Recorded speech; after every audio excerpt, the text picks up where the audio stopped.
Hello everyone.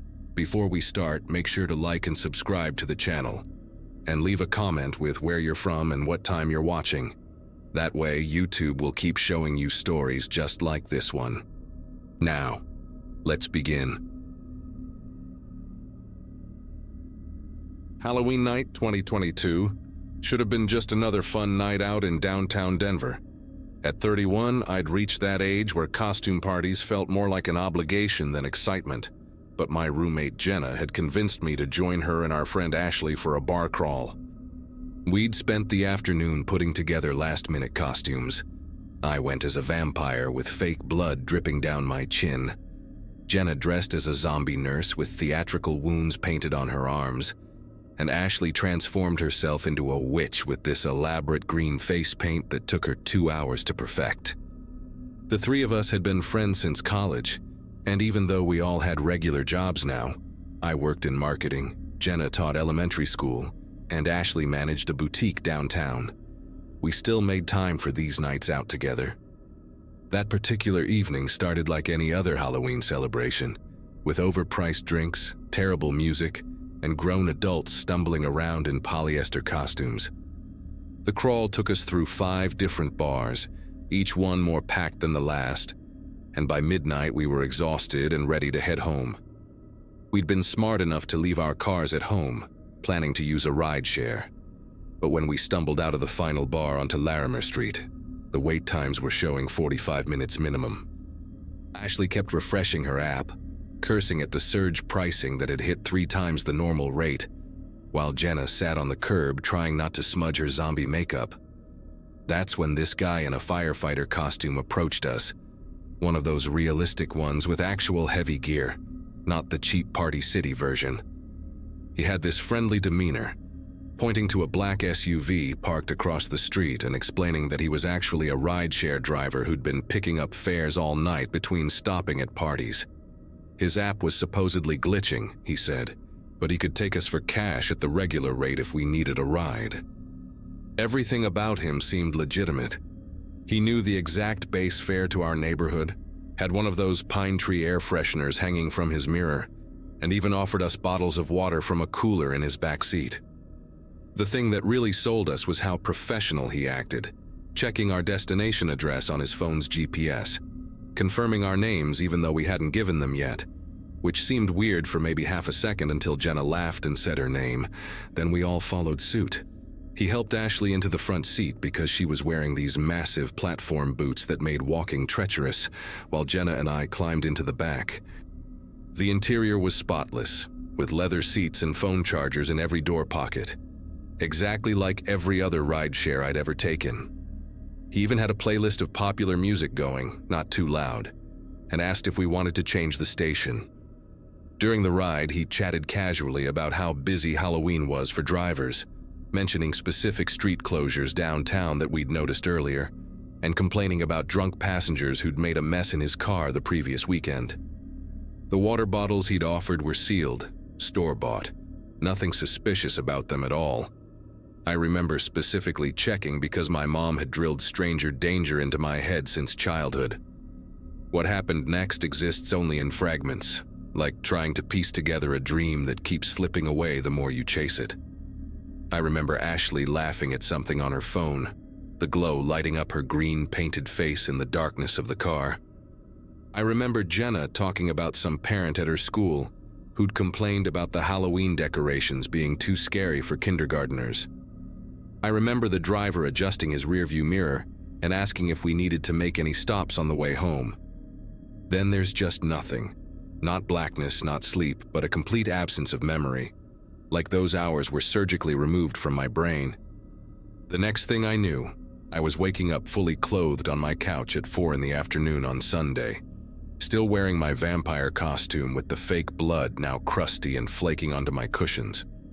My phone was dead on the coffee table. My keys were somehow in the kitchen sink, and my shoes were placed neatly by the front door even though I never ever put them there. The first thing I did was charge my phone, desperate to piece together what had happened through texts or photos, but there was nothing after midnight except for 13 missed calls from Ashley's boyfriend, Connor. My call log showed I'd apparently called Jenna at 3:47 a.m., but I had zero recollection of this, and when I tried calling her back, it went straight to voicemail. The panic really started setting in when Connor answered on the first ring, his voice frantic, asking if Ashley was with me. She'd never come home, he said, hadn't answered any of his calls or texts, and her phone was going straight to voicemail just like Jenna's.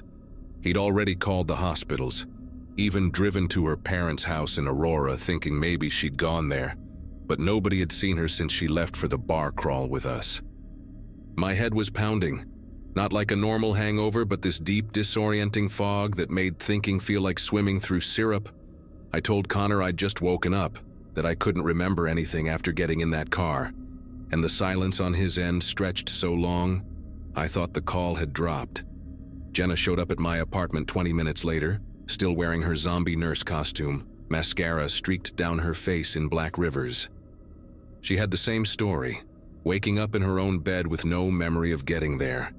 Her apartment door unlocked even though she was obsessive about security.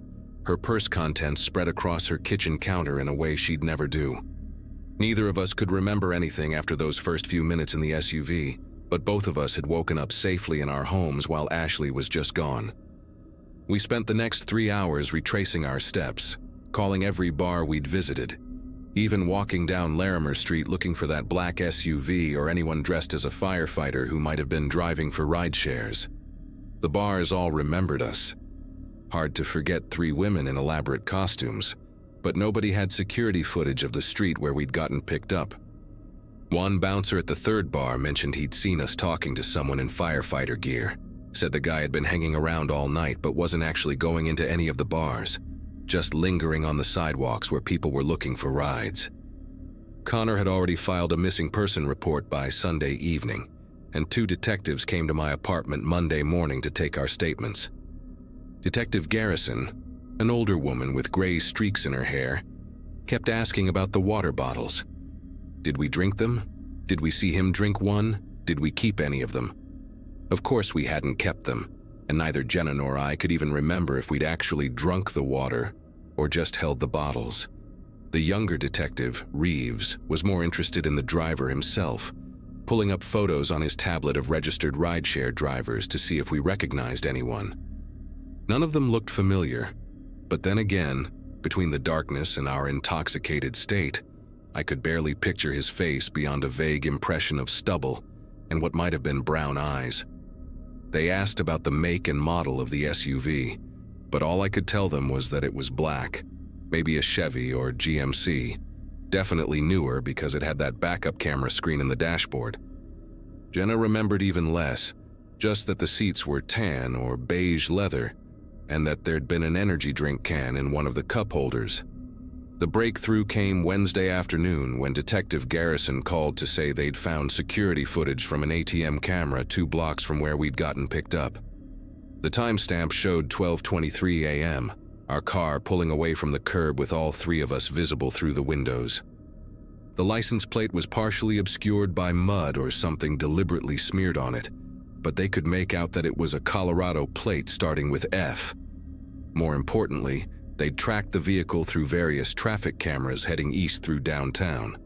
But then it just vanished after turning into an industrial area near the railroad tracks. No cameras covered that specific zone, and the SUV never emerged onto any of the main roads that had surveillance. They dispatched units to search the area, checking abandoned warehouses and empty lots, but it was like the vehicle had simply evaporated. Garrison mentioned something that made my chest tighten. The ATM footage showed the driver getting out briefly to help Ashley into the front seat, and he was wearing thick work gloves despite it being a warm October night. Friday morning changed everything in the worst possible way. A jogger found Ashley's phone in a drainage ditch about 8 miles outside the city limits, near an old access road that nobody used anymore except for illegal dumping. The phone was still recording. It had been recording audio since 12:31 a.m. Sunday morning, roughly 8 minutes after we'd gotten into that SUV. 67 hours of continuous audio until the battery finally died. The police wouldn't tell us everything that was on the recording, but Detective Garrison's face when she mentioned it, told me more than her words ever could. She went pale when she explained that the first hour contained mostly muffled voices and car sounds, then long periods of silence broken by occasional noises they were still analyzing.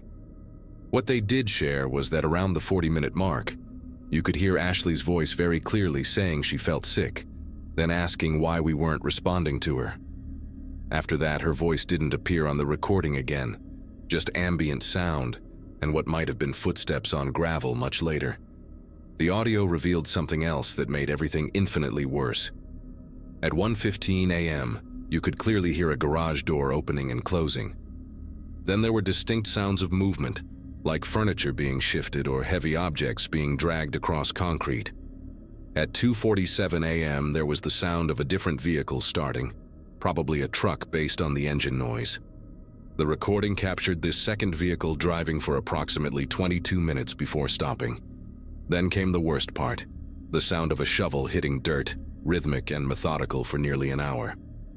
The police had tech specialists enhancing the audio, trying to pick up any identifying sounds or voices during those crucial hours.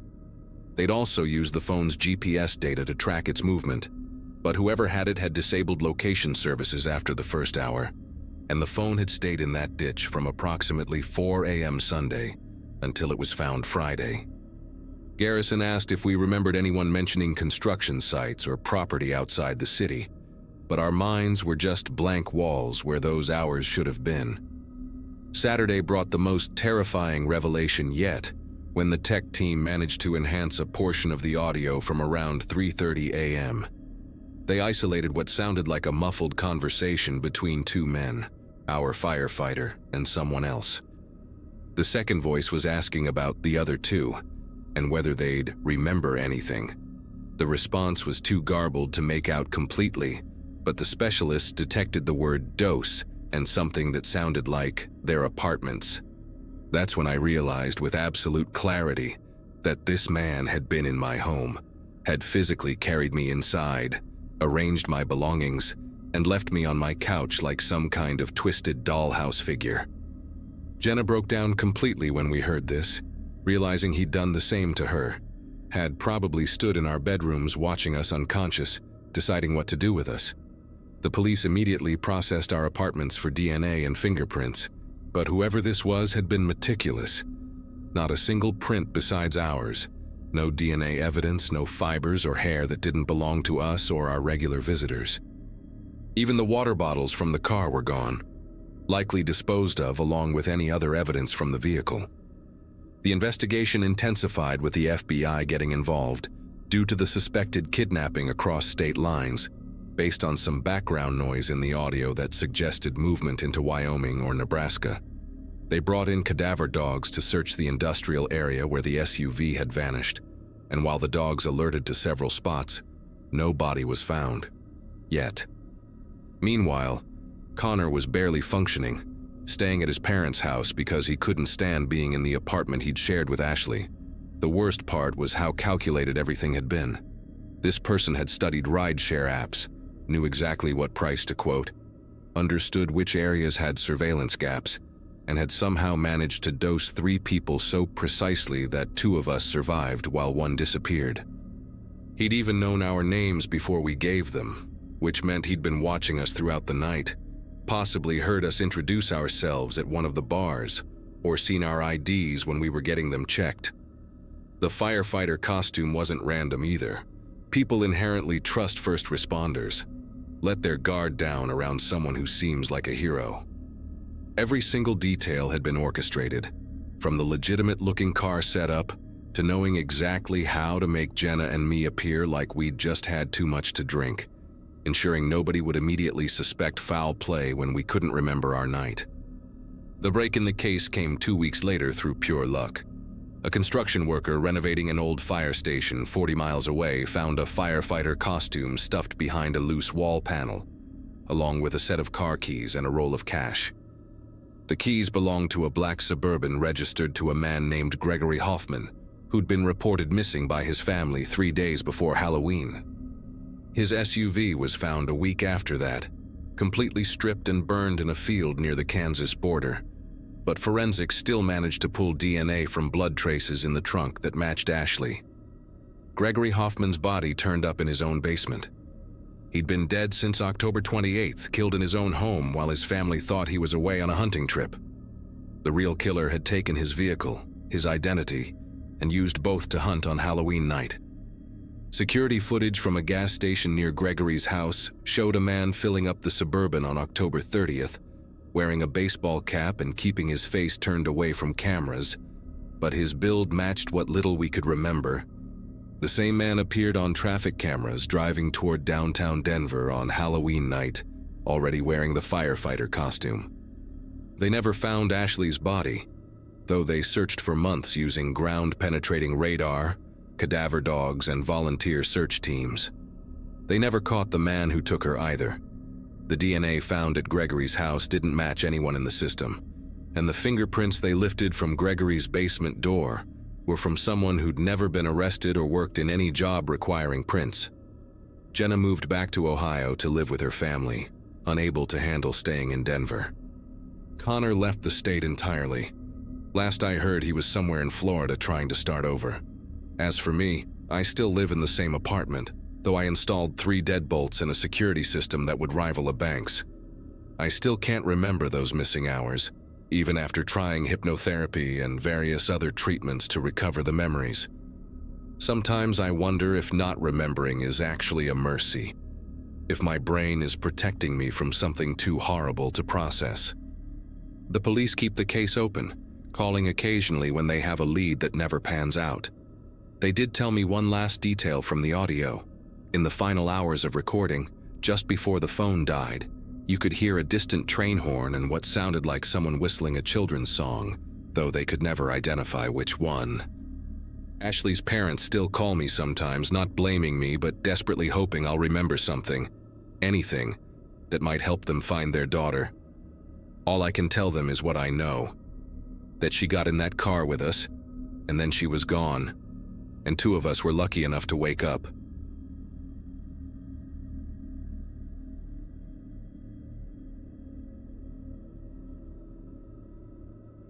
Halloween night, 2018. At 16, my biggest worry was whether Brad from chemistry class noticed my new haircut. My parents owned a small bookstore downtown, and we lived in this old Victorian house at the edge of Riverside, California, where the neighborhood meets the woods.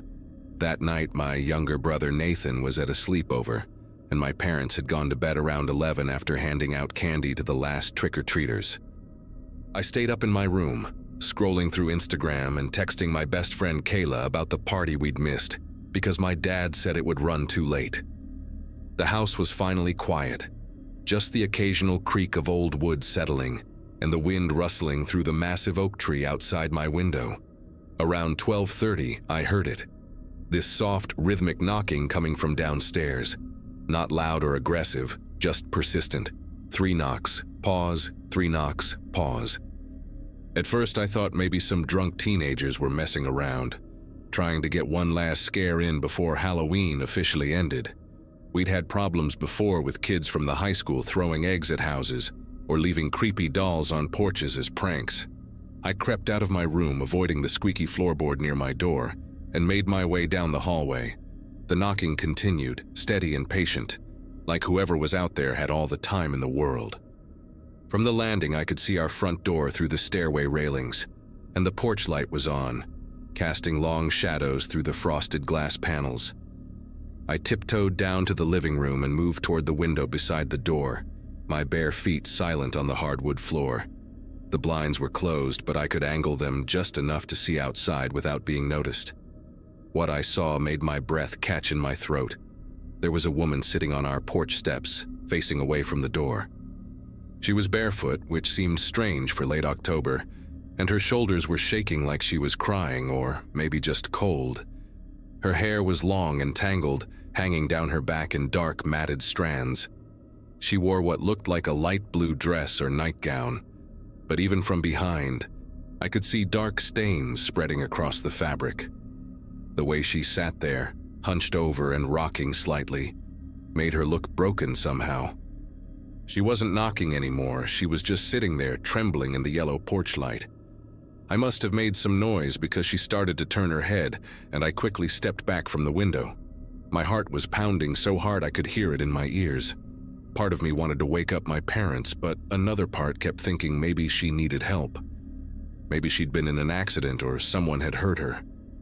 I peered through the blinds again, this time getting a partial view of her profile. Her face was pale, almost gray under the porch light, and there were dark streaks running down her cheeks, whether from makeup, dirt, or something else I couldn't tell. She kept looking over her shoulder toward the street, quick, nervous glances like she expected someone to appear at any moment. Then she started knocking again, harder this time, and I heard her voice, hoarse and desperate, calling out something I couldn't quite make out through the door. The knocking got loud enough that I heard my parents' bedroom door open upstairs. My dad came down in his pajamas and bathrobe, squinting in the hallway light. "What's going on?" he asked, seeing me pressed against the wall near the window. I pointed toward the door and whispered about the woman outside. He frowned and moved to look through the peephole. I watched his expression change from annoyed to concerned in seconds. He turned to me and said quietly, "Go get your mother. Tell her to bring her phone." While I ran upstairs, I heard him unlocking the deadbolt. My mom was already awake, sitting up in bed, and when I told her about the woman, she grabbed her phone and followed me back down. We found my dad standing in the doorway, the chain still on, talking to someone outside. Through the gap in the door, I could hear the woman's voice clearly now, raw and frantic. Please, you have to help me. He's coming for me. I got away, but he's coming. Please let me in, please." Her words tumbled out in a rush, some of them slurred like she might be drunk or in shock. My dad was trying to calm her down, asking her what happened, who was after her, if she needed an ambulance. But she kept repeating the same things, that someone was coming, that she'd barely gotten away, that we needed to call the police right now. My mom was already dialing 911, giving our address in that controlled voice she used during emergencies. The woman outside started crying harder, these horrible, choking sobs that made my chest tight. Then suddenly she went quiet and whispered, "Oh God, I hear his car. He found me. He found me again." My dad immediately shut and locked the door, telling us to get away from the windows. The woman outside started pounding on the door, screaming now, begging us not to leave her out there. It was awful, the sound of pure terror in her voice. My mom was still on the phone with the dispatcher, explaining the situation, saying we needed officers immediately. Through all the chaos, I didn't hear any car engine, didn't see any headlights through the curtains, but the woman was hysterical, scrambling around our porch, her bare feet slapping against the wooden boards. We could hear her trying our windows, pulling at them desperately. My dad grabbed a baseball bat from the hall closet and positioned himself between us and the front door. For maybe 30 seconds, everything went silent except for my mom's voice giving details to the police. Then we heard the woman shriek, not a scream of fear, but something primal and furious. And the sound of her running, those bare feet slapping down our porch steps and onto the gravel driveway. I rushed to the side window despite my dad yelling at me to stay back. In the moonlight, I saw her running toward the tree line behind our house, her pale dress or nightgown flowing behind her like a ghost. She moved fast for someone who'd seemed so injured and desperate, disappearing into the woods within seconds. The police arrived about 8 minutes later, 2 patrol cars with their lights flashing, officers with flashlights checking our porch and yard. They found blood on our steps, just drops and smears, and bare footprints in the dirt leading toward the woods. My parents explained everything while I sat on the couch, wrapped in a blanket my mom had brought me, trying to process what had just happened. The officers took our statements, then 2 of them went into the woods with their flashlights while the others stayed to search the area around our house. We waited in the living room for what felt like forever, drinking the coffee my mom had made to keep us alert. The officers who'd gone into the woods came back after about 40 minutes, shaking their heads. They'd followed the footprints for maybe a quarter mile before losing them near the creek that runs through the forest. No sign of the woman anywhere. They called for backup and a K-9 unit, expanding the search area. One officer stayed at our house in case she came back while the others coordinated the search. My dad kept pacing, checking the locks on all the doors and windows. None of us could understand how someone so desperate for help would suddenly run away like that, especially barefoot into the woods at night. The officer mentioned that sometimes domestic violence victims act erratically, torn between seeking help and protecting their abusers. But something about the whole situation felt wrong to me. The way she'd said someone was coming when there was no car, the way she'd switched from terrified to furious in seconds. Around 4 a.m, we got the news. A detective came to our door, his face serious and tired. They'd found a car crashed into a ravine about 3 miles from our house, on the old service road that runs parallel to the woods. A silver sedan, completely smashed up like it had gone off the road at high speed. Inside were 2 bodies, a man in his 30s in the driver's seat and a woman in the passenger seat. Both had been dead for hours, the detective said, probably since before midnight. The woman matched the general description of who we'd seen. Similar hair color, similar age range. But here's what made everyone go silent. Both bodies were still wearing their seatbelts, and there was no evidence anyone else had been in the car. The blood pattern showed they'd both died on impact. There was no way either of them could have walked away from that crash, let alone run to our house and pound on our door. The detective asked us more questions, had us describe every detail about the woman we'd seen. They brought a forensic team to collect the blood samples from our porch and photograph the footprints. My mom showed them the recording from our doorbell camera. We'd forgotten about it in all the chaos. The footage was grainy in the darkness, but you could see her clearly enough. A woman in a pale blue dress sitting on our steps, then standing and pounding on the door, then running toward the woods. The timestamp showed 12:47 a.m. But according to the coroner's initial assessment, the accident had happened around 11 p.m., maybe earlier. The detective kept asking if we were sure we'd only seen one woman, if maybe someone else had been hiding nearby. But we all saw the same person, heard the same voice. They continued searching for days, even brought in dogs specially trained to track injured people. Nothing. No other footprints, no torn fabric caught on branches, no blood trail in the woods beyond our property. The official investigation went on for weeks. They identified the victims, a couple from 2 towns over who'd been driving back from a Halloween party. The man had a blood alcohol level over the legal limit. The theory was he'd taken the back road to avoid the main highway and lost control on a curve. But they never found any explanation for what we experienced that night. No escaped mental patient, no missing person who matched the woman we'd seen, no identical twin sister. The blood on our porch matched the female victim from the crash, but the forensics team couldn't explain how it got there. Eventually, the case was closed as an accident with unexplained circumstances. We moved out 6 months later, not because we were scared exactly, but because none of us could walk past those porch steps without remembering her voice, her desperate knocking, the way she'd run into the darkness. I still dream about it sometimes. Wake up thinking I hear someone at the door begging to be let in.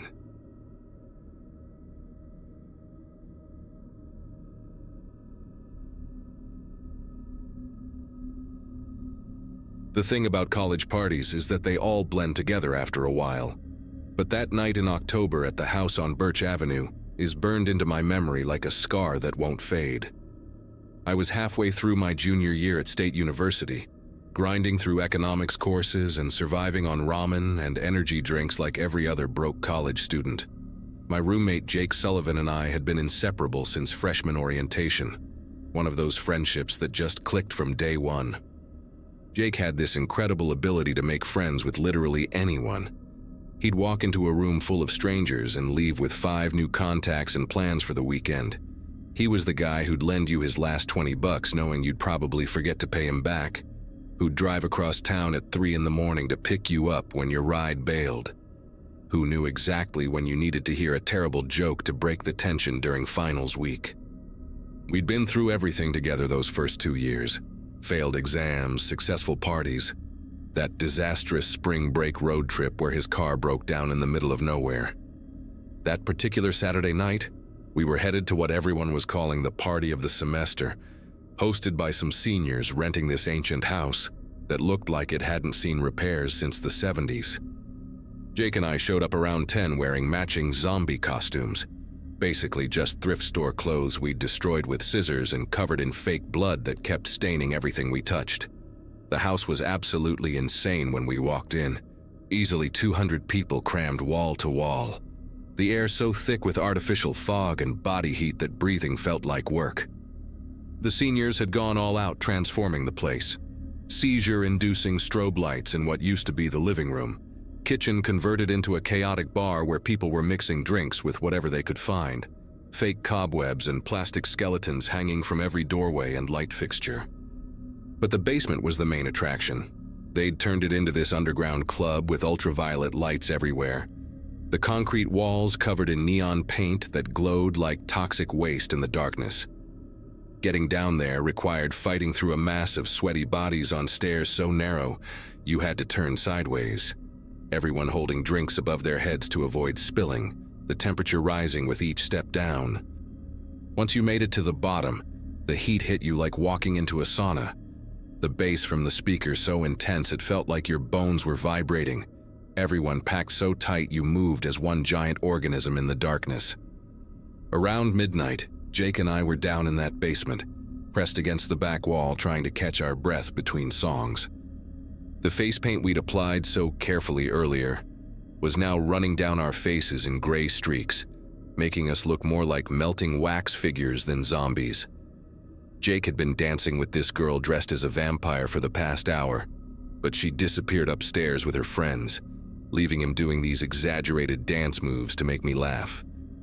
The crowd around us was getting wilder by the minute. People climbing on each other's shoulders, drinks flying everywhere. Someone had started spraying glow-in-the-dark silly string from a can they'd brought. Jake leaned over and shouted something in my ear about needing air, that the heat was making him dizzy, and started pushing his way toward what he thought was an exit door in the corner. I nodded and turned back to the crowd, figuring he'd be back in 5 minutes like always.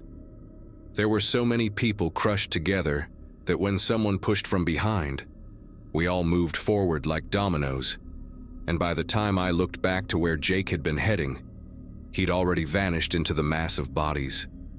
20 minutes passed, then 30, and Jake still hadn't come back.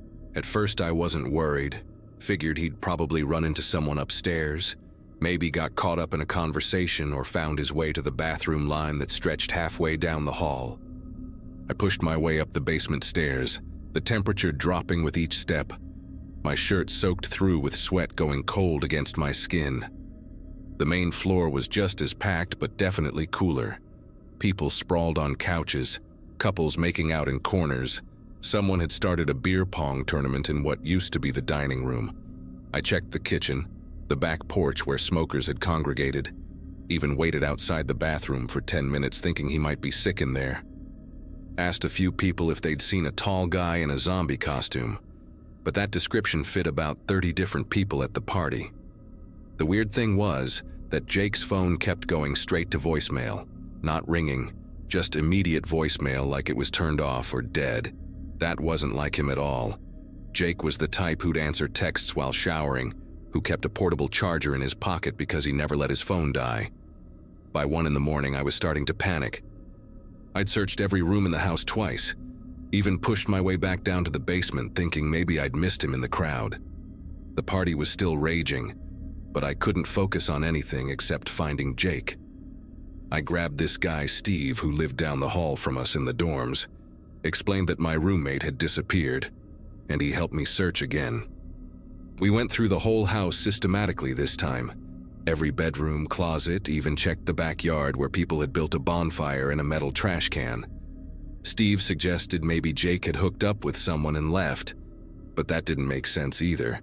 Jake would have texted me, would have sent one of his stupid emoji combinations that only he thought were funny, would have let me know he was heading out. Plus, his car was still parked exactly where we'd left it 3 blocks away.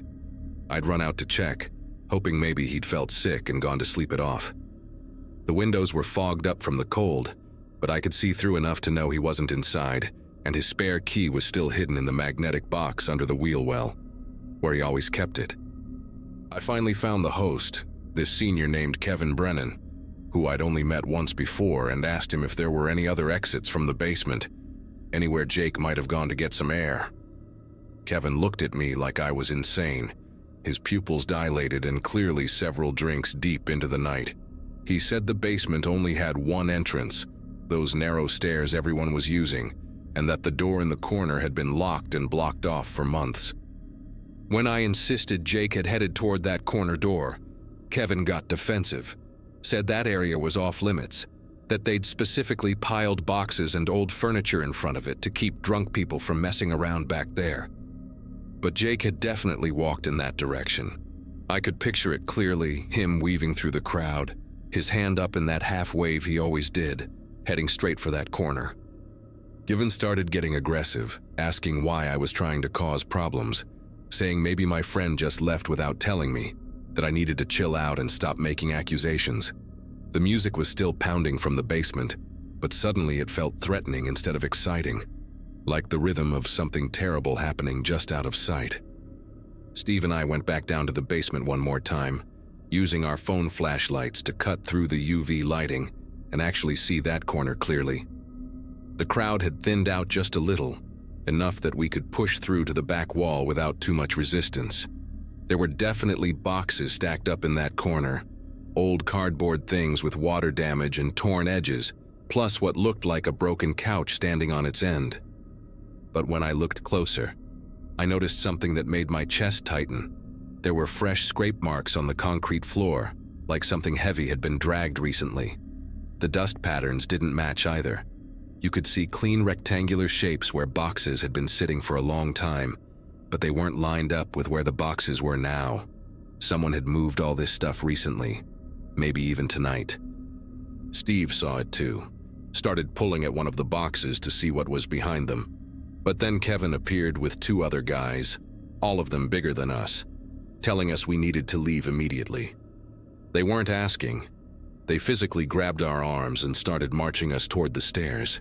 Kevin saying something about calling the cops if we didn't get out of his house right now, that we were killing the vibe and freaking people out. They literally threw us out the front door, Steve stumbling and almost falling down the porch steps. I tried to explain one more time that my best friend was missing, that something was seriously wrong, but Kevin just stood in the doorway with his arms crossed. His face completely changed from the friendly party host to something cold and dangerous. He said Jake had probably just found a girl and bailed, that it happened all the time at parties, and if I came back or tried to cause more trouble, he'd make sure campus security heard about it. The door slammed in our faces, the deadbolt clicking into place, and suddenly we were standing on the sidewalk in the cold October air, while the party continued inside without us. Steve wanted to leave, kept saying we should just wait until tomorrow when everyone sobered up, but I couldn't shake the image of those scrape marks on the floor. I called Jake's phone probably 50 times, sent text after text, even tried calling his mom back home but hung up before it connected because what would I even say? That he vanished at a party and the host was acting suspicious? The police would laugh at me, probably assume he was just drunk somewhere or had hooked up like everyone kept suggesting.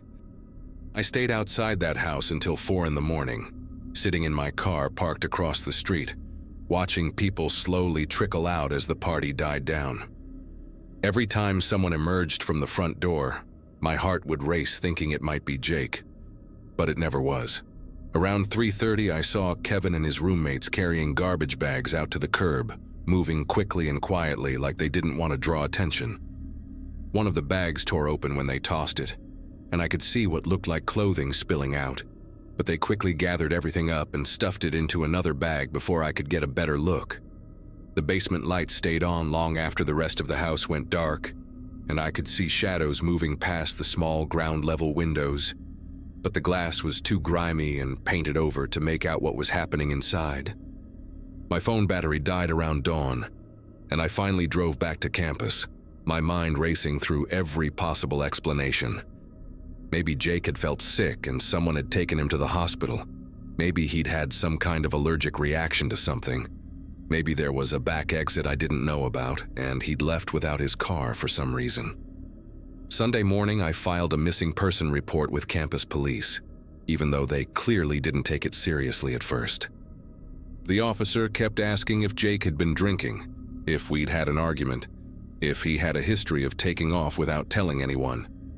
I gave them Kevin's name and address, explained everything about the basement and the blocked door, the suspicious behavior, how Jake's car was still there.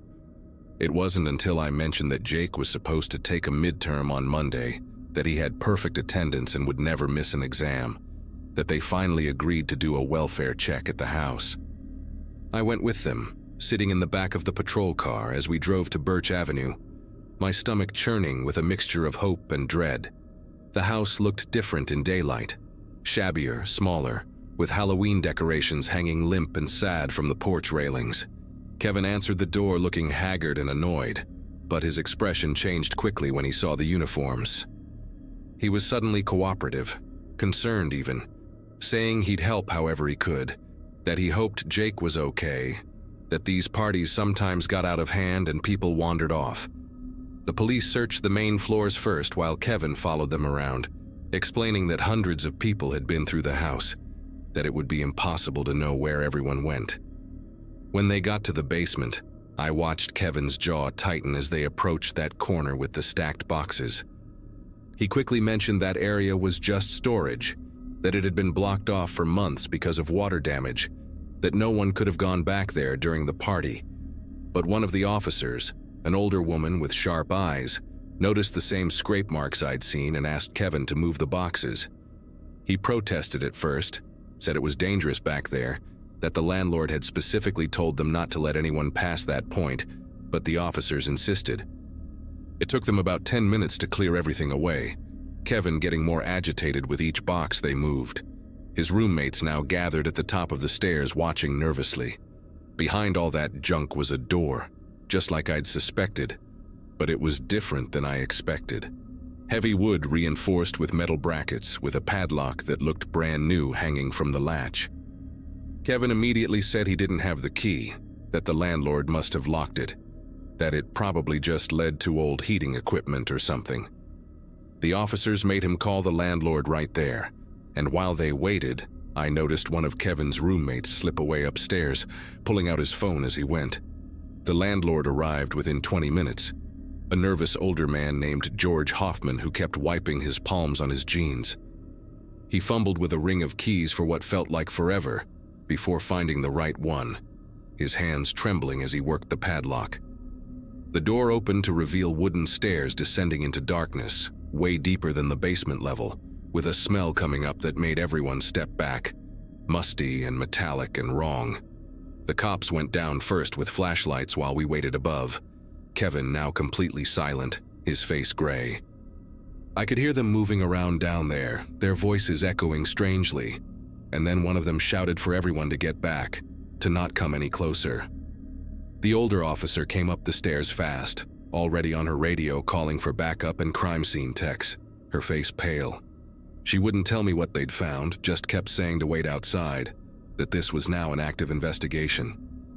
But I heard her tell the dispatcher they'd discovered what appeared to be an old storm shelter that had been recently accessed, with evidence of blood and a single brown leather sneaker that matched the description of what Jake had been wearing. Within an hour, the entire street was blocked off with police tape, detectives, and forensic teams swarming the house. They arrested Kevin and his 3 roommates on the spot, putting them in separate patrol cars while they processed the scene. I sat on the curb across the street for hours, watching them carry evidence bags out of that house, each one making my hope drain a little more. Finally, a detective named Melissa Chen came over and sat beside me, her voice gentle as she explained what they'd pieced together so far. The storm shelter had been built in the 50s during the Cold War, a concrete bunker that previous tenants had used for storage until it was supposedly sealed off 5 years ago. But Kevin and his roommates had discovered it when they moved in, had been using it for something the detective wouldn't specify, something that required them to soundproof it and install a new ventilation system. They found evidence that someone had been held down there recently, signs of a struggle, blood on the concrete walls. Jake's shoe was there, along with his wallet and phone, which had been smashed to pieces.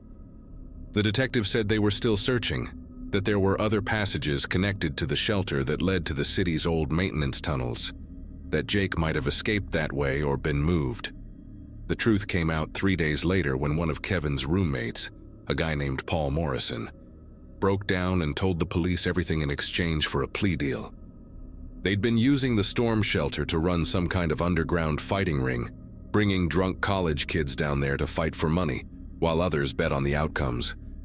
Jake had apparently stumbled onto their operation when he went looking for that exit door, had seen something he shouldn't have through a gap in the boxes. They'd panicked and grabbed him, dragged him down to the shelter to figure out what to do, but Jake had fought back harder than they expected. During the struggle, he'd managed to break free and run deeper into the tunnels, and they'd lost him in the maze of old maintenance passages.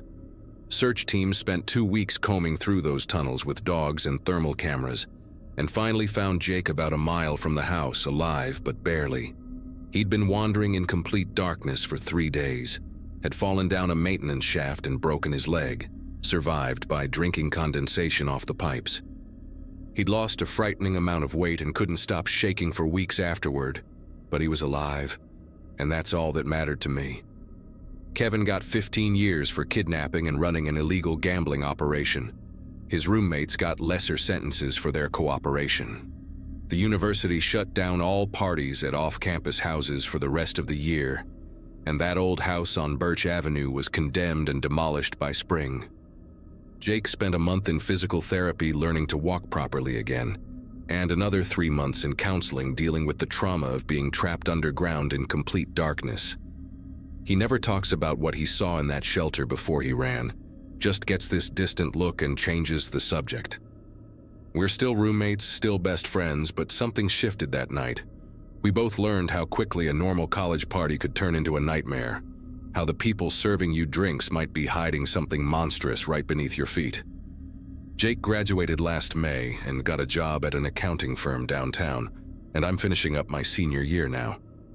But neither of us goes to house parties anymore, and Jake still sleeps with a nightlight on, still checks every door in a room to make sure he knows where the exits are. Sometimes I catch him staring at nothing, rubbing that scar on his leg from where the bone broke through, and I know he's back in those tunnels, running through the darkness, trying to find his way out.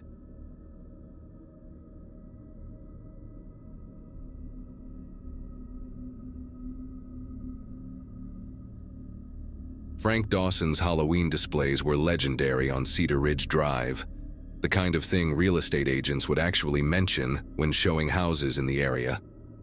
Every October, he'd transform his entire front yard into something that belonged in a horror movie studio lot, not a quiet residential street in Portland. The man had mannequins so realistic that delivery drivers would refuse to walk past them after dark, preferring to leave packages at the edge of his property. His fake blood mixture had this glossy, thick consistency that never seemed to fully dry, and he'd splatter it across his driveway in patterns that looked like someone had dragged a body toward his garage. There were motion-activated screams, strobe lights hidden in the bushes, and this fog machine that would billow out thick clouds whenever someone walked by, making the whole scene look like a crime photographer's nightmare. The neighborhood had gotten used to it over the years, treating Frank's obsession like a quirky local tradition. Parents would walk their kids by during daylight hours for a safe scare. Teenagers would dare each other to touch the corpse dummy he always positioned reaching out from under his porch. And even the police had stopped responding to concerned calls from visitors who didn't know about Frank's hobby. He worked construction during the day but spent every free moment in October perfecting his setup, adding new pieces each year that he'd been crafting in his garage since January. Last year, he'd added this incredibly disturbing piece, a mannequin dressed as a jogger, sprawled across his lawn with running shoes still on, earbuds trailing from its ears, positioned like someone had attacked them mid-run. The attention to detail was unsettling. He'd even added sweat stains to the shirt and grass stains on the knees. This year, Frank started earlier than usual, hauling stuff out on October 1st instead of waiting until the second week like he normally did. I watched from my living room window as he arranged what looked like a whole crime scene across his yard. Yellow tape sectioning off areas, evidence markers next to pools of that signature fake blood, and bodies positioned at weird angles all over the grass. But something about this year's main centerpiece made me stop mid-sip of my morning coffee.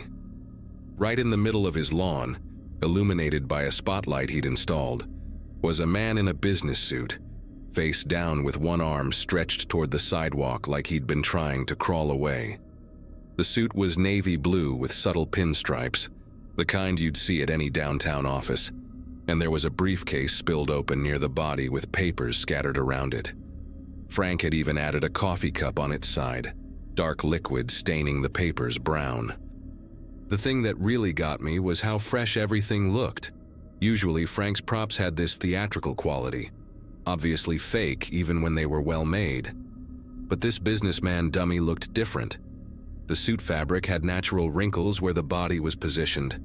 The leather shoes had scuff marks on the soles, and when the wind picked up, I swear I saw the jacket flutter in a way that seemed too natural for a stuffed mannequin. Frank spent hours adjusting the scene, moving the briefcase a few inches here, repositioning the papers there, stepping back to examine his work like an artist with a canvas. When he finally went inside that evening, I found myself staring at that suited figure for longer than I should have, trying to figure out what exactly made it so much more convincing than his previous displays. By day 3, the smell started. At first I thought maybe Frank had gone overboard with some kind of rotting food effect, trying to add another sensory element to his display.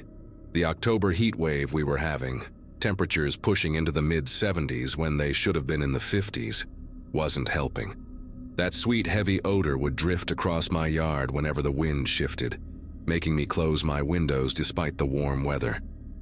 I saw other neighbors doing the same thing, Mrs. Kalinsky from 2 houses down actually came over to ask if I knew what Frank was using this year. That stank so bad. Her beagle wouldn't even walk past Frank's house anymore, pulling against his leash and whining whenever she tried to take him that direction. The mailman started leaving Frank's mail at the end of his driveway, instead of walking up to the door slot. Frank didn't seem to notice or care about the smell. Every evening he'd come out with a beer, sit on his porch steps, and admire his handiwork like nothing was wrong. He'd wave at anyone who passed by, that proud grin on his face, completely oblivious to how people were starting to speed walk past his property with their shirts pulled up over their noses. On October 4th, I finally went over to talk to him about it, catching him as he was adjusting some of the scattered papers around the businessman dummy. The smell hit me like a physical wall when I got within 10 feet of the display. It was that thick, cloying stench that made my eyes water and my stomach turn. Nothing like the artificial Halloween scents they sold at party stores. Frank just laughed when I mentioned it, said he'd found some new decomposition spray online that was supposed to be super realistic, military-grade stuff that crime scene cleanup crews used for training. Standing that close to the businessman prop, I noticed other details that made my skin prickle. There was a wedding ring on the left hand, one of those tungsten bands that were popular a few years back, and a watch that was still ticking. I could see the second hand moving through the crystal face. The hair looked real too, not that synthetic Halloween store stuff, but actual human hair with gray streaks at the temples, individual strands moving in the breeze. When I mentioned how incredibly realistic it looked, Frank got this weird expression, almost confused, and said he hadn't added any new props this year, just rearranged his old ones better. That didn't make sense because I'd never seen this particular dummy before, and I'd been watching Frank set up his displays for 5 years straight. He brushed off my questions and went back to arranging his scene, but I noticed he kept glancing at the businessman prop with this puzzled look, like he was trying to remember where it came from. That night I couldn't sleep, partly from the smell that was somehow getting stronger, and partly from a nagging feeling in my gut. Around 2 in the morning, I got up and looked out my bedroom window at Frank's yard. The streetlight cast long shadows across his display, and I could see the businessman prop clearly from my second-floor view. Maybe it was my tired eyes playing tricks, but I swear the position looked different from earlier. The outstretched arm seemed to have moved a few inches closer to the sidewalk. I grabbed my phone and took a picture, telling myself I was being paranoid but wanting some kind of proof. The next morning, I compared the photo to what I was seeing, and sure enough, the arm had definitely shifted. When I saw Frank that afternoon getting his mail, I asked if he'd been adjusting the display during the night. He looked at me like I was crazy and said he hadn't touched anything since yesterday evening. Why would he be messing with it at 2 in the morning? October 5th was when things really went sideways. I was grading papers at my kitchen table when I heard this commotion outside. Dogs barking like crazy, car doors slamming, voices shouting. Through my window, I saw Mrs. Kalinsky's beagle had gotten loose and run straight into Frank's yard, going right for the businessman display. The dog was pawing at the figure, whimpering and barking, trying to grab something with its teeth. Mrs. Kalinsky was screaming for her dog to come back, but she wouldn't step foot on Frank's property. Frank came running out of his house, yelling at the dog to get away from his display, but when he got close enough to grab the beagle's collar, he suddenly stopped dead. The color drained from his face as he stared down at what the dog had been pawing at, a wallet that had fallen out of the businessman's pocket. Frank picked it up with trembling fingers, opened it, and I could see him mouth the words, "Oh God," over and over as he looked at whatever ID was inside. The police arrived within 20 minutes of Frank's call.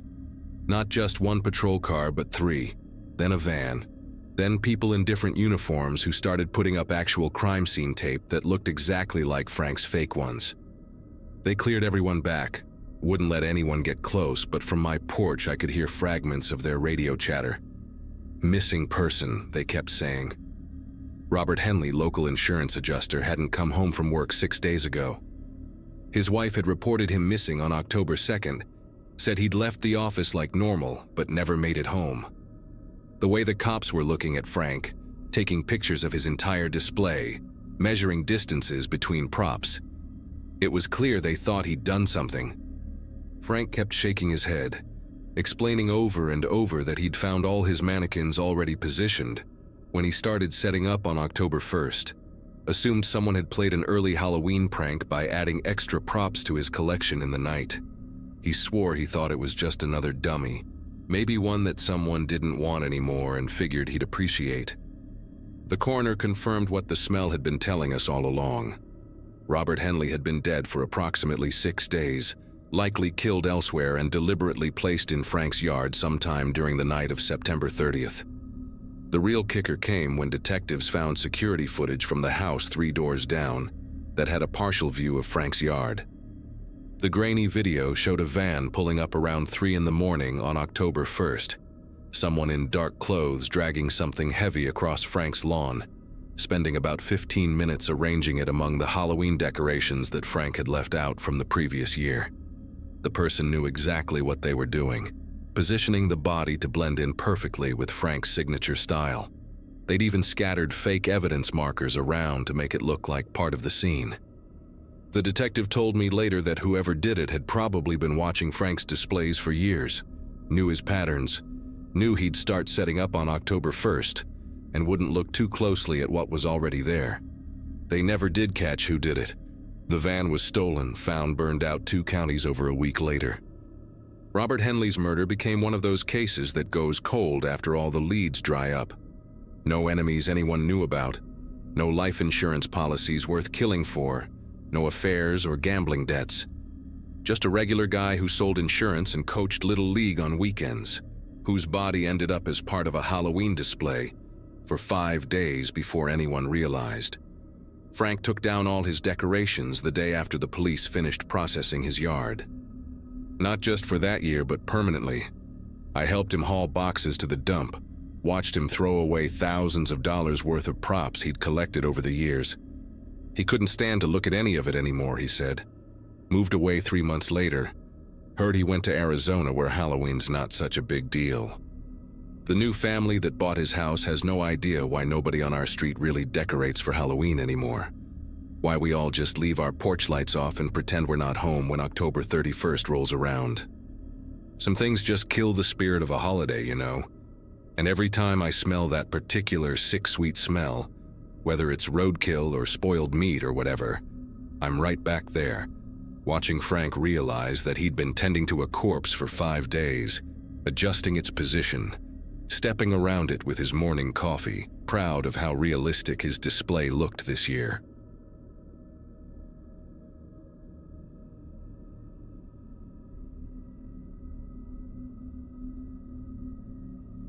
Every house on Oakwood Drive had security cameras installed after the break-ins 2 summers ago, which is why what happened that night got captured from so many different angles. Living alone since my divorce, I'd gotten into a predictable rhythm. Warehouse job at the distribution center outside Madison, Wisconsin. Late shifts that ended at midnight. Same route home 5 nights a week.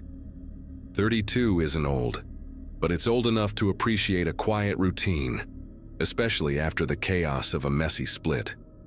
That Halloween fell on a Tuesday in 2017, and the guys at work had decorated the loading dock with those cheap plastic skeletons that glow in the dark. We shared fun-size candy bars during our breaks, complained about the new scanning system that kept freezing up, and made the usual jokes about being stuck at work while kids were out collecting candy by the pillowcase full.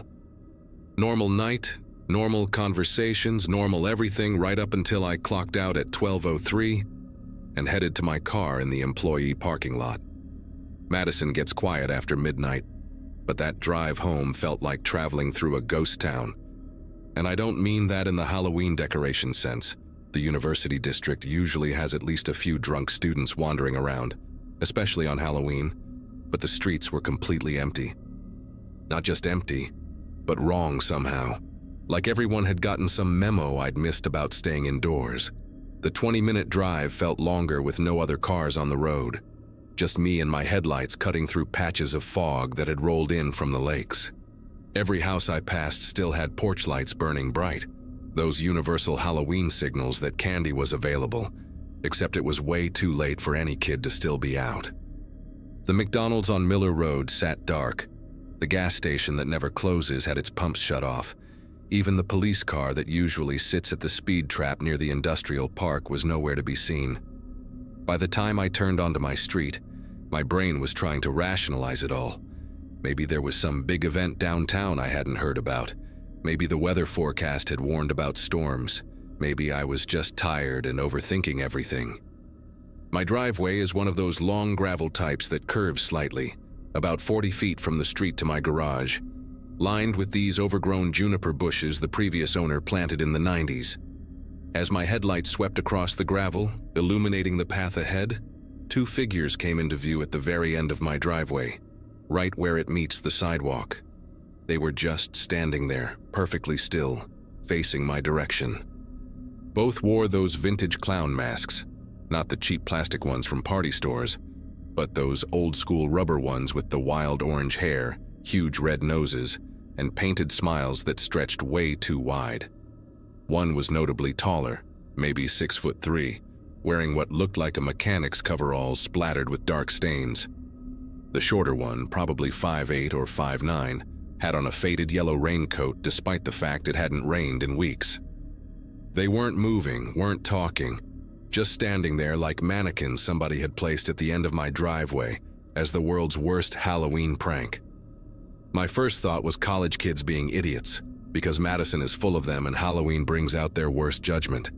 I actually laughed a little, reaching for my phone to maybe snap a picture for my buddies at work. Check out these morons trying to scare me. But as I got closer, my headlights lit them up better, and that's when I noticed what the taller one was holding. Down by his side, gripped in his right hand like it weighed nothing, was a sledgehammer.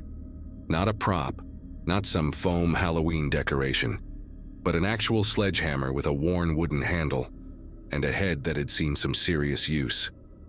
The shorter one's hands were empty, but stayed weirdly positioned at stomach level, fingers spread wide like they were pressing against invisible glass. Neither of them reacted to my car approaching, didn't shield their eyes from the headlights, didn't shift their weight or adjust their stance. They just kept staring through those mask eye holes, and even from inside my car, I could see their actual eyes behind the rubber, wide open, unblinking, focused directly on me. I stopped my car about 15 feet from them, engine running, doors locked without even thinking about it. The rational part of my brain kept insisting this was just an elaborate prank, but my gut was screaming something completely different. These weren't drunk college kids trying to get a reaction.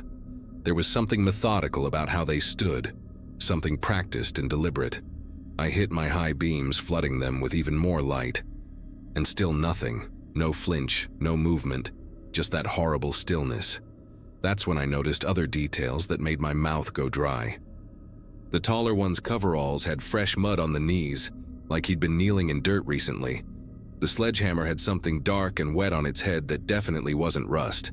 The shorter one's raincoat had tears along the bottom, 3 parallel rips like something had clawed at it. My hand fumbled for my phone, nearly dropping it as I tried to dial 911 while keeping my eyes on them. The dispatcher answered on the second ring. A woman's voice, calm and professional, asking about my emergency.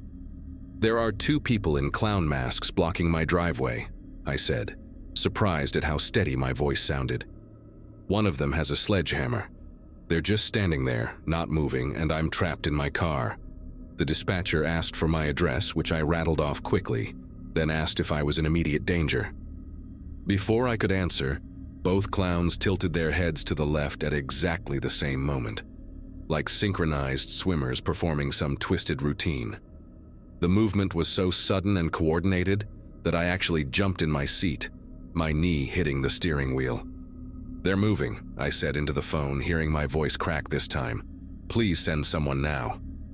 The dispatcher told me units were on the way, stay in the vehicle, keep the doors locked, and stay on the line. She asked me to describe what they were doing, but I could barely process it myself. The taller one had started tapping the sledgehammer against his palm, slow, rhythmic taps that I could actually hear through my closed windows.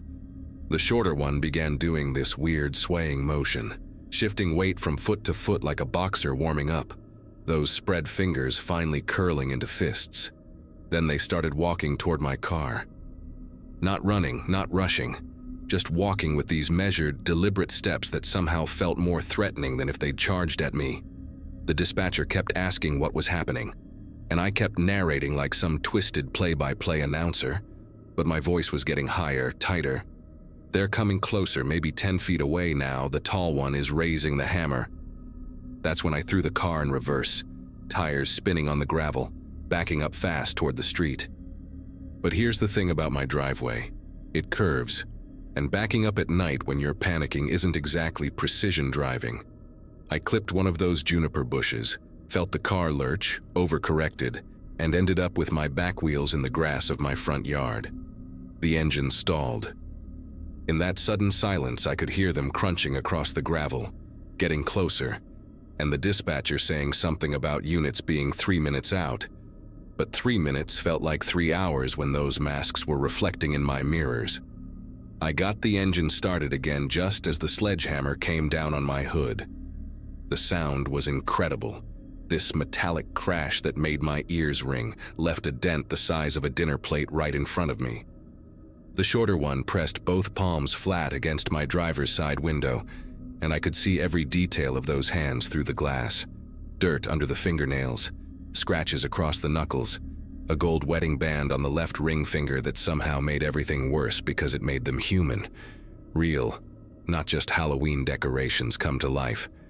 They started dragging their hands down the window, leaving these greasy smears, and that's when I heard it, laughing. Not maniacal movie villain laughing, but this low, satisfied chuckle coming from behind both masks. I gunned it backward again, heard them stumble away from the car, managed to get onto the street properly this time. The dispatcher was asking if I was okay, if I could drive to the police station, but I wasn't leaving my property to these psychos. I pulled across the street into Harold's driveway, the neighbor with all the decorations, and kept my headlights pointed at my house, engine running, ready to bolt if they came after me.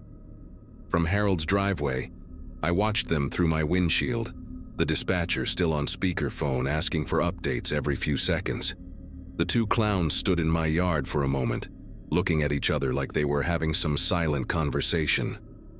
Then the shorter one walked over to my mailbox, this sturdy metal thing my ex-wife insisted we needed, and the taller one followed. Without any hesitation, the tall one swung that sledgehammer in a perfect arc and demolished the mailbox post in 2 hits. The whole thing toppled over into the street with this hollow clang that echoed through the neighborhood, but nobody came out to look. Not Harold, whose house I was parked in front of. Not the Andersons next door with their new baby who usually woke up at every little noise. Not even Doug from 2 houses over who worked security and always kept watch on the street. Every house stayed dark and quiet except for those porch lights, like the entire neighborhood was holding its breath. The clowns started walking down the street, not hurrying, that same measured pace, and they stopped at the Andersons' driveway. What happened next still makes me sick to think about. The shorter one produced something from that yellow raincoat, a screwdriver maybe 8 inches long, and went straight for the Andersons' minivan tires. 4 quick, efficient punctures, 1 for each tire, the hissing sound carrying all the way to where I sat. The taller one took the sledgehammer to their garden gnomes, these silly things Jennifer Anderson had collected for years, pulverizing each one into ceramic dust with single swings. They moved to Doug's house next, and I watched the tall one cave in the windshield of his pickup truck, while the shorter one did something to his porch I couldn't quite see. The dispatcher kept saying units were almost there, 1 minute out, but these 2 were working their way down the street like they had all the time in the world. Every few houses they'd stop, look back at me still sitting in Harold's driveway with my lights on, and do that synchronized head tilt again. They wanted me to watch. This whole thing, whatever it was, they wanted me to see it all. The worst part was how quiet they were. No whooping or yelling or typical vandalism noise, just the sounds of destruction and those occasional low chuckles that drifted across the night air. Finally, I saw the blue and red lights coming down the street. 2 squad cars, no sirens, but lights flashing, moving fast. The clowns saw them too. They were standing in front of the Thompsons' house about 6 houses down from mine. And when those lights appeared, they just stopped. Didn't run, didn't panic, just stood there facing the approaching police cars. The cops pulled up, blocking them in, officers getting out with hands on their weapons, shouting commands I couldn't quite hear from where I sat. The 2 clowns raised their hands slowly, the tall one still holding that sledgehammer until an officer yelled at him to drop it. It fell to the pavement with a clang that seemed to break whatever spell had been hanging over the neighborhood. Suddenly, porch lights were flicking on. People were coming out of their houses in robes and pajamas, everyone talking at once. Harold came running out to his driveway where I was still parked, asking what the hell was going on, why I was there, what happened to my car. I couldn't even answer him properly, just pointed at the cops putting handcuffs on the 2 figures who were still wearing those horrible masks. The police took my statement that night, then again the next morning at the station. The 2 men in the clown masks were brothers from Beloit, about 40 minutes away, Tommy and Carl Bradshaw, ages 26 and 29. They'd driven up to Madison with a trunk full of tools and no explanation that made any sense. When the cops asked them why they did it, why they picked my street, why they stood at my driveway first, they wouldn't say a word. Just sat there in interrogation, no lawyers, no demands, completely silent. The detective told me they found my address written on a piece of paper in their car, along with 3 other addresses in different Wisconsin towns, but no connection between any of us. No mutual friends, no shared workplaces, nothing. They both pled guilty to vandalism, property destruction, and menacing. Got 18 months each, served 8. I never found out why they came to Oakwood Drive that night, why they waited at my driveway, why they wanted me specifically to watch what they did. The security footage from all those houses, including mine, showed them arriving at exactly 11:47, standing at the end of my driveway for 13 minutes before I got home, never moving, never checking phones, just waiting. Sometimes I still dream about those masks, those synchronized head tilts, that wedding ring catching the light. I moved out of that house 3 months later, got an apartment closer to work, one with a parking garage and a doorman. But every Halloween, when I see kids in clown costumes or those decorative masks in store windows, I remember that night and wonder if Tommy and Carl Bradshaw are out there somewhere. maybe wearing different masks this time, standing at the end of someone else's driveway.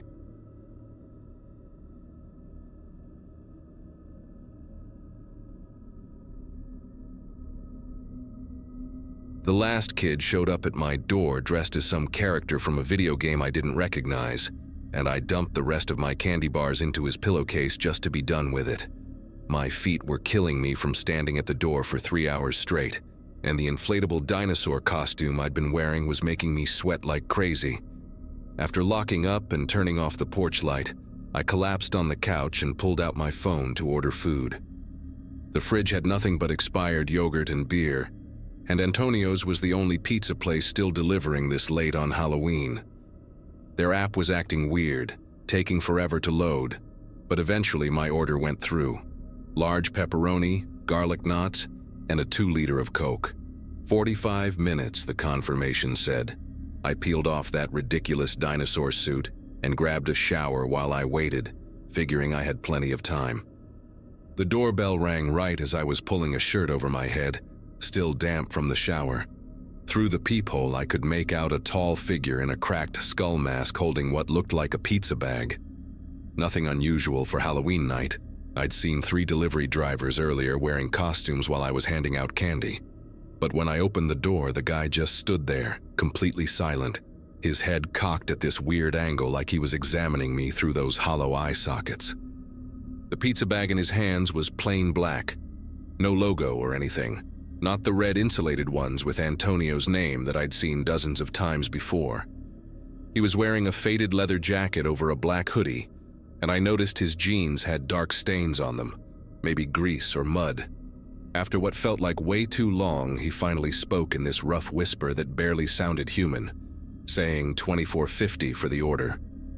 I handed him $30 and told him to keep the change, just wanting this interaction to end. But instead of leaving right away, he reached into his jacket pocket and pulled out this crumpled receipt, smoothing it against his thigh before handing it to me. His fingers were covered in these thick work gloves, the kind mechanics wear, with something dark caked under the fingernails. The receipt was just a plain white slip with my order typed out in basic computer font. No Antonio's header, no phone number, no address, nothing. When I looked up to ask about it, he was already walking away, but not toward any car I could see in my driveway. There was this beat-up gray sedan parked across the street that I'd never seen before. No delivery sign on top, no company stickers anywhere. He climbed in and just sat there for a minute with the engine off, and I could swear he was still watching my house through that cracked skull mask. The pizza tasted fine, maybe a little cold, but I couldn't shake this uneasy feeling while I ate. About 20 minutes later, I heard something outside. Not loud, just this subtle scraping sound like someone dragging something across concrete. My backyard motion light clicked on, flooding the patio with harsh white light. But from the kitchen window, I couldn't see anything out there. Then it clicked off after 30 seconds, the way it's supposed to, leaving everything dark again. I grabbed a flashlight from the junk drawer and went to check the back door, making sure it was locked.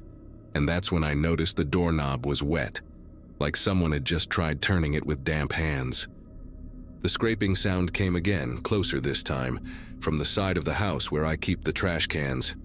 My neighbor's dog started going absolutely crazy, barking and snarling in a way I'd never heard from that usually friendly golden retriever. I killed all the lights in my house and moved to the living room window, peeking through the blinds at the street. That gray sedan was gone, but I could see fresh tire marks in the wet leaves where it had been parked. My heart was pounding so hard I could hear it in my ears, and I kept the flashlight gripped tight in my sweaty palm. Then I saw him, or at least I think it was him, standing at the far edge of my property line, just barely visible under the streetlight. Same height, same leather jacket, but the skull mask was gone, replaced by what looked like a plain black ski mask.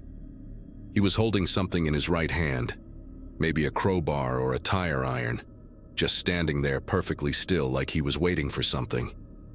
I grabbed my phone to call 911, but my screen was frozen on the Antonio's app, showing my order as still pending, like I'd never received anything at all.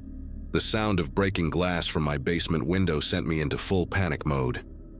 I could hear footsteps down there, slow and deliberate, testing each stair to avoid the creaky spots like someone who'd been listening and learning. My phone finally unfroze, and I managed to dial 911, whispering frantically to the dispatcher while barricading myself in the upstairs bathroom. The footsteps stopped at the bottom of the stairs to the main floor, and I heard him trying the basement door that led to my kitchen. Thank God I'd installed that deadbolt last summer. The dispatcher kept telling me to stay calm, that units were on the way, but all I could focus on was the sound of metal scraping against metal as he worked on that lock. Then suddenly, complete silence. No footsteps, no scraping, nothing. Just me breathing hard in that tiny bathroom, sitting in the bathtub with a baseball bat I'd grabbed from my bedroom. The police siren started wailing in the distance, getting louder by the second, and I heard rapid footsteps running through my basement toward the broken window. By the time the cops got there, maybe 3 minutes later, he was long gone, leaving only muddy boot prints across my basement floor and scratches all over the deadbolt. The officers swept through my house with their guns drawn while I waited outside with a blanket around my shoulders, feeling like I was in some crime show. One of them, Officer Daniels, came out holding an evidence bag with that crumpled receipt I'd left on my kitchen counter. He asked me to confirm the name of the pizza place, and when I told him Antonio's, he got this concerned look on his face. Turns out, they'd called the restaurant. Antonio's had no record of my order, no driver working that night matching my description, and their last delivery had gone out at 9:15, over an hour before my pizza arrived. They found more evidence over the next hour that made everything worse. My security camera, which I'd honestly forgotten was even working, had captured the whole thing in grainy black and white footage. The guy had been circling my house for at least 30 minutes before ringing the doorbell, trying every window, checking every door, even lifting up my garage door a few inches to peer inside. At one point in the footage, he stood directly under the camera and looked up, that skull mask filling the entire frame, like he wanted me to know he knew it was there. The investigators found something else too, a receipt from a hardware store time-stamped from that afternoon, blown against my fence for items including work gloves, a crowbar, and zip ties. The cop showing me the footage pointed out something I hadn't noticed. In several frames, you could see another person sitting in that gray sedan. Just a shadow, really, but definitely someone else involved in whatever this was supposed to be. The detective assigned to my case, a woman named Rivera with tired eyes and coffee stains on her blazer, sat me down and explained what they thought had happened. These guys had been hitting houses all through October, using food delivery as a cover to scope out potential targets. They'd watch for people living alone, figure out their routines, then come back later for a home invasion. The Halloween angle was new, though. With everyone wearing masks and costumes, nobody would think twice about a delivery driver in a skull mask. She showed me reports from 3 other neighborhoods where similar things had happened, though I was the only one where they'd actually tried to break in that same night. The pizza was real, she explained, probably from some cheap place across town, just to make the interaction seem legitimate enough that victims wouldn't immediately call the cops. What really got to me was when she mentioned they'd found similar boot prints at another house 2 streets over, where an elderly man had ordered Chinese food around 8 that same night. Officer Daniels came back with more questions and a laptop showing mugshots, asking if any of the faces looked familiar. But how could I tell when the guy never took off his mask? They had me walk through everything 3 more times, and each telling made me remember new details. The way he'd tilted his head when studying my house, how his breathing sounded labored through the mask, the chemical smell coming off his clothes like motor oil mixed with something else. Around 2 in the morning, after they'd photographed everything and taken the receipt as evidence, Rivera told me they'd be increasing patrols in the area, but suggested I might want to stay somewhere else for a few nights. My sister lived 40 minutes away in Terre Haute, and I called her from the police station parking lot, my voice shaking as I tried to explain why I needed to crash at her place without completely freaking her out about what had just happened. I stayed at my sister's place for a week, barely sleeping, jumping at every doorbell and delivery truck that passed by. When I finally went back home, I installed a new security system with cameras covering every angle, motion sensors that could detect a mouse, and one of those video doorbells that lets you see who's there from your phone. The police never caught those guys, at least not that they told me about, but the break-in stopped after Halloween, just vanished like they'd never happened. Rivera called me 2 weeks later to say they'd found the gray sedan abandoned in a parking garage downtown, completely cleaned out except for a stack of fake receipts from various restaurants and a box of those cheap skull masks you can buy at any costume shop. The worst part was finding out from my neighbor months later that he'd seen someone in his backyard that same night, trying his shed door, but figured it was just drunk teenagers playing Halloween pranks and didn't call anyone about it. Even now, years later, I don't order delivery to my house anymore. I always pick it up myself or meet drivers at the gas station down the street where there are lights and cameras everywhere. Every Halloween when the doorbell rings, even when I can see it's clearly just kids in superhero costumes, my chest gets tight and I have to take a deep breath before opening the door. The detective was probably right about it being some organized crew that moved on to another city, but sometimes I wonder if that guy in the skull mask drives past my house occasionally, remembering the one that got away, maybe waiting for me to let my guard down and order another pizza on some random night. I keep that baseball bat next to my bed now, and I've gotten really good at recognizing the sound of every normal creak and settling noise my house makes, so I'll know immediately if something's actually wrong. The funny thing is, I found out later that Antonio's had actually closed at 9 that night due to their oven breaking down, which means whoever brought me that pizza had gone through the trouble of getting one from somewhere else, just to make their twisted plan work.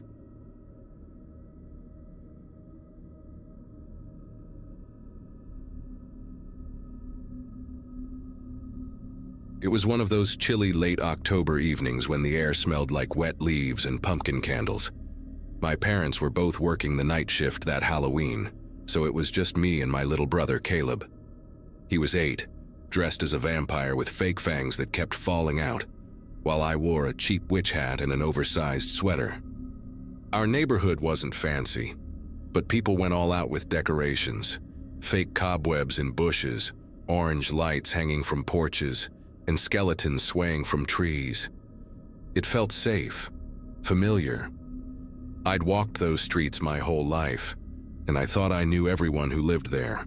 We started around 6 when the sky was still a faded purple, and kids were running from door to door with plastic pumpkins. I remember how Caleb kept tugging on my sleeve, pointing at every house that had a fog machine or a motion-activated ghost. Everything felt normal, until I noticed the white van parked across from the Hendersons' house. No decorations, no logo, just plain white. The windows were tinted darker than usual, and I could barely make out if someone was inside. I told myself it was probably just a neighbor's friend, maybe someone visiting for the holiday. But about 20 minutes later, when we turned onto Willowbrook Lane, there it was again. Same white van, same spot near the corner. I laughed nervously and said something to Caleb about how funny it was that the same car kept following our route, but he didn't even look up. He was too busy counting his candy.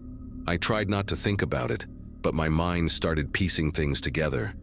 The van hadn't passed us yet. Somehow it always ended up one street ahead. I told myself I was being paranoid, that maybe there were 2 vans that looked alike. By the time we reached the last few houses, most of the little kids had gone home, and the streets were quieter. Porch lights flickered on and off as people ran out of candy. That's when I saw the van again, parked halfway down Birchwood Court, its headlights off. It was angled slightly toward us, like it had stopped mid-turn. I held Caleb's hand tighter and said we were heading home. He groaned, saying he still wanted to hit just one more house, but I didn't answer. Something about that van, the stillness of it, the way it seemed to wait, made the back of my neck sting with cold air. When we reached our house, the porch light was still on, and I felt this wave of relief wash over me. Caleb ran ahead, already planning to dump his candy on the living room floor. I glanced back one last time before stepping inside, and the van rolled slowly past the corner, its headlights off again. It didn't stop, didn't speed up, just drifted by like it was scanning the neighborhood. I stood there until it disappeared behind the trees, pretending to check my phone so Caleb wouldn't see I was nervous. Dad came home not long after. He's the kind of person who keeps everything organized, from our bills to the neighborhood watch schedule. I told him about the van right away, expecting him to brush it off, but instead he frowned and went straight to his laptop. Our neighborhood has a shared camera system. Every few houses, someone has a motion-activated feed connected to a shared network. Dad started pulling up footage from earlier that evening, clicking through the timestamps as I stood beside him. The footage was grainy, but clear enough. We saw the van the first time, parked near the Hendersons. Then again on Willowbrook Lane, again on Birchwood Court. Each time it stopped for several minutes, lights off, before moving to the next street. Dad zoomed in on the license plate, but it was too blurry to read. He replayed one clip in slow motion, and we both saw a shadow inside the driver's seat. Someone tall, wearing what looked like a baseball cap. No movement, just sitting there waiting. Dad called the non-emergency police line, gave them the footage, and they said they'd send someone to check it out. While he was on the phone, I went to Caleb's room to tell him everything was fine, but when I looked out his window, I saw the van again, parked 3 houses down. This time, the headlights were on, faintly glowing against the pavement. The figure inside wasn't moving, but I could tell whoever it was facing our house. I shut the blinds without saying a word. The police arrived about half an hour later, 2 officers in uniform who walked the street with flashlights. By then, the van was gone. They took Dad's statement, copied the footage onto a USB drive, and told us they'd file a report. One of them said something about how Halloween nights always attract weird traffic, but I could tell from the look they exchanged that they took it seriously. They left their card and promised to follow up. That night, I barely slept. Every time a car passed, the sound of tires on wet asphalt made me sit up and check the window. The next morning, the neighborhood group chat was full of messages. 3 different parents had seen the same van. One said it had stopped outside their driveway while their kids were out front. Another claimed the driver rolled down the window and called something out before speeding off. People started sharing their own camera footage, and by noon, the van had been spotted across several streets. A few of the recordings even showed it stopping near kids walking alone. None of us could make out the driver's face. 2 days later, Dad got a call from a detective. They confirmed the van matched the description of one used in an attempted child abduction 2 towns away. Same make, same dented rear door, same partial license plate. They said the suspect hadn't been caught yet but was being tracked. When Dad told me, I remember sitting at the kitchen table, staring at Caleb's candy bucket still half full, realizing how close we might have been to something terrible. It's the kind of thing you never expect to touch your family until it does. Even now, years later, every Halloween feels different. I still walk Caleb, well, not so little anymore, around the block. But I catch myself scanning every car that passes. I know most people out there are harmless, just living their lives. But that night taught me something I can't unlearn. Sometimes the real monsters don't wear masks, and they're not inside haunted houses. They're parked quietly on the corner, waiting for you to stop paying attention.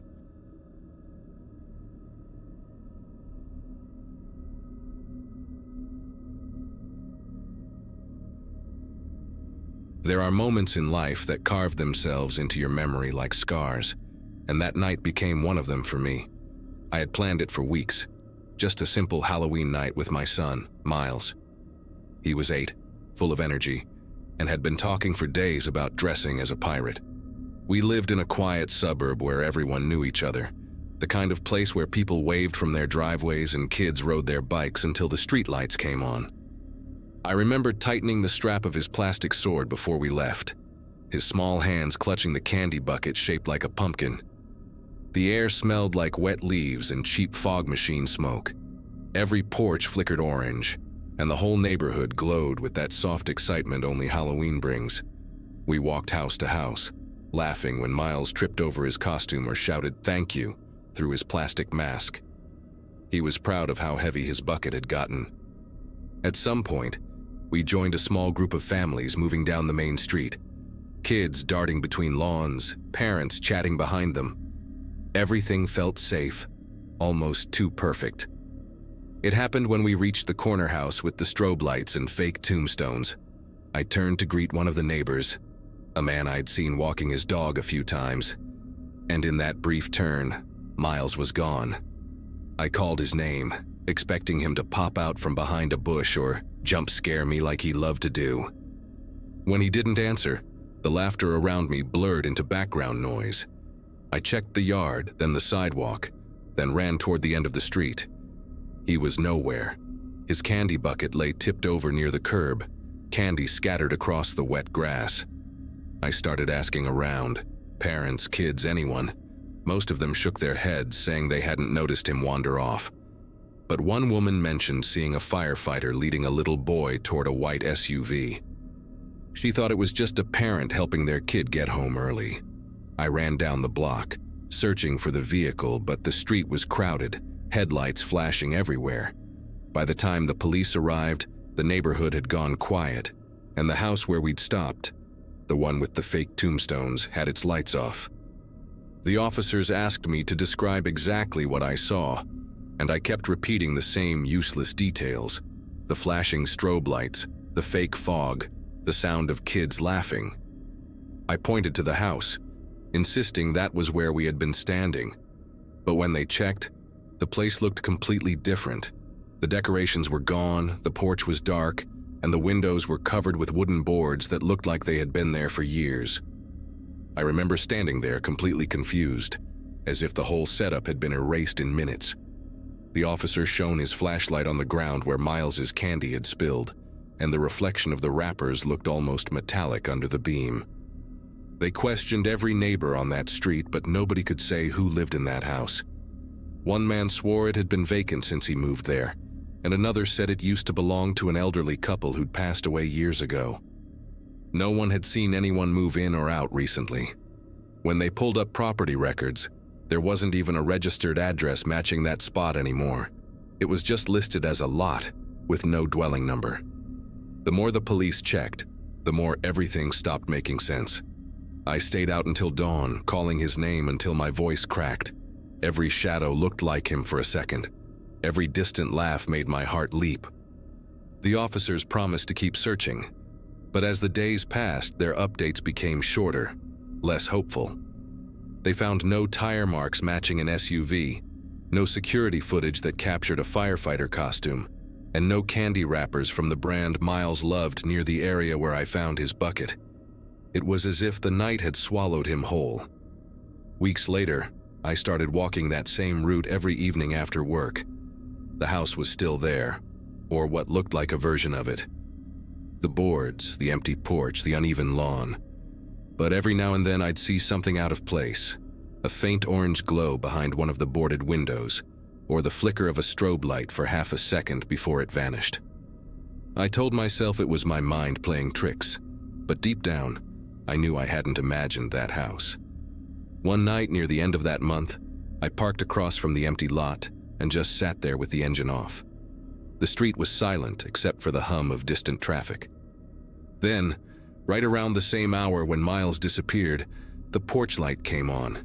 It was faint, like a bulb struggling to stay alive, but it was there.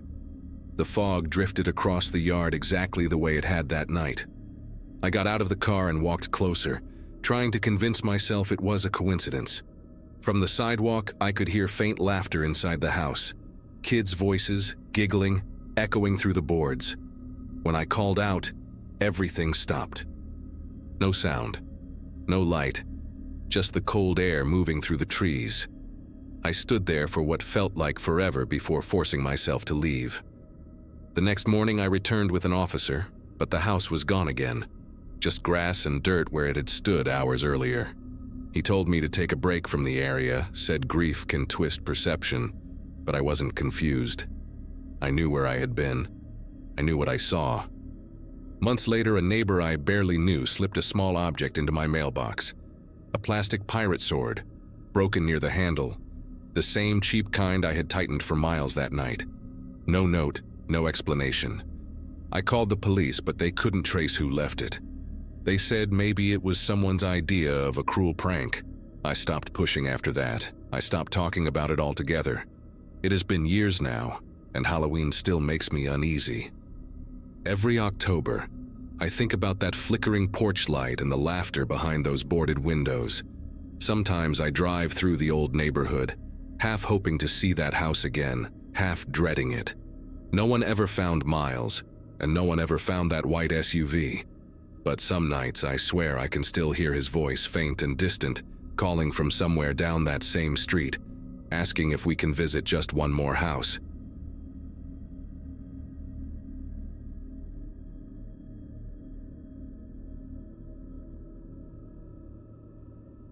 The night air carried that mix of cold and leftover smoke from bonfires people light around Halloween. I had spent the evening at a small get-together hosted by an old college friend, someone who still thought themed costumes were mandatory no matter how old we got. By the time I left, it was past midnight, and the roads were almost empty. The party had been out in a rural area where the highway cuts through long stretches of pine and farmland, the kind of place where your headlights feel like the only thing keeping the darkness from swallowing the world. I remember thinking how quiet it was. No cars, no music, just the hum of my tires against the pavement. A few miles down, I saw red and blue flashes reflecting off the trees ahead. My first thought was that there'd been an accident or maybe a drunk driving checkpoint since it was Halloween night. As I slowed, I could make out two figures in reflective jackets standing near orange cones. A patrol car parked slightly crooked on the shoulder with its lights spinning. One of the men motioned for me to pull over. His hand movements were quick, almost impatient, and I remember how oddly close the other figure stood to him, not really doing anything, just watching. I rolled down my window halfway and greeted the one who approached. He leaned down and asked for my license in a tone that was polite, but clipped, like someone repeating a rehearsed line. Something about his voice didn't match the badge glinting under the lights. It sounded too young. When I handed over my license, his flashlight swept through the car interior longer than necessary, pausing on the passenger seat. Behind him, the second man was pacing, not really paying attention to the supposed checkpoint duties, just circling slowly, boots crunching gravel. Except they weren't boots. When he stepped closer, the reflective light caught white sneakers. That small detail sank in slower than it should have. I glanced at the patrol car again, noticing how its paint looked duller, like an old vehicle that had been resprayed. The markings seemed slightly off, too close together. My nerves prickled and I started to ask which department they were from, but before I could finish, headlights appeared in my rearview mirror. Bright, steady, moving fast. A second later, the sound of a real siren cut through the night. The man holding my license froze for a second, then suddenly turned and shouted something I couldn't make out.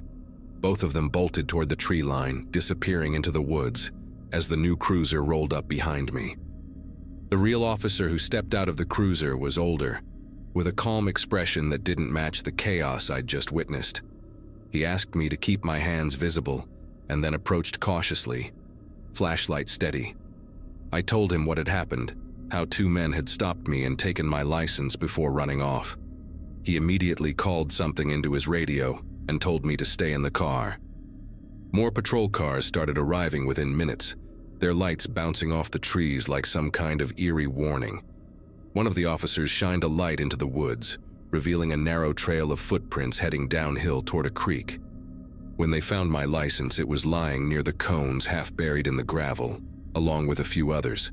There were at least 5 IDs scattered around, a pair of zip ties, and what looked like an imitation badge. The fake patrol car turned out to be an old sedan painted over with magnetic decals that peeled when the officers touched them. It made my skin crawl to think how easily they could have fooled someone else. If the real cruiser had not shown up, I had no idea what those men were planning to do. The thought kept looping in my head while I waited inside my car, engine still running, heat blowing through the vents. They asked if I could describe the men, but all I could really say was that one was tall with a shaved head, and the other had a heavy build, wearing that ridiculous pair of sneakers. Both wore jackets with reflective strips, but they didn't match.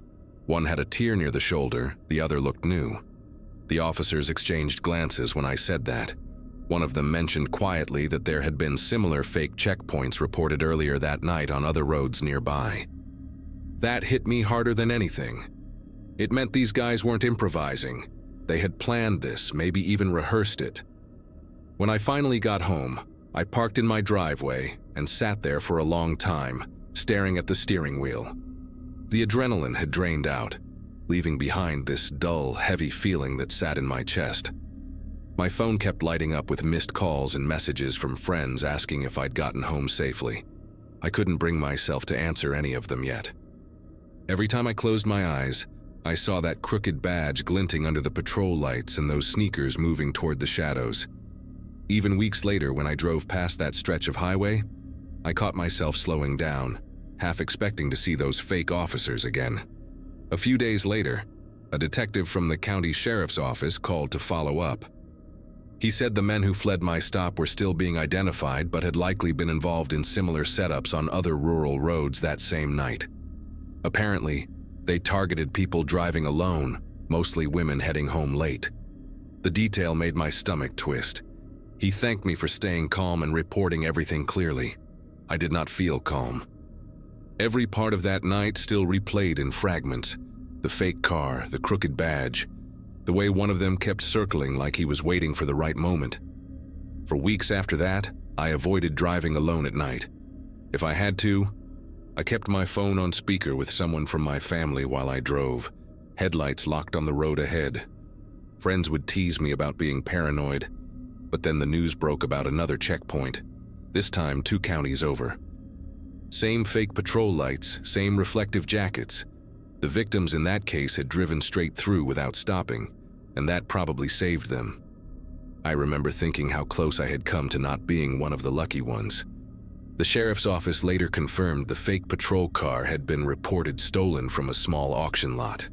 The IDs they found by the cones belonged to people who had been robbed weeks before in nearby towns. It was like these men collected trophies, pieces of other people's lives to make their act seem more believable. I never found out if they were caught. The calls stopped coming, and eventually the story faded from the local news. But I never drove that stretch of highway again. Even now, years later, every time I see flashing lights on a dark road, my heart races before logic catches up. I pull over only in well-lit places, and I double-check every badge and uniform I see. I know those men are probably long gone, maybe even caught, but the fear they left behind still rides with me. Sometimes when the wind rustles through the trees at night and I catch a glimpse of red and blue through the branches, I have to remind myself it is only passing traffic, and not the echo of that Halloween when monsters dressed as cops tried to make me disappear.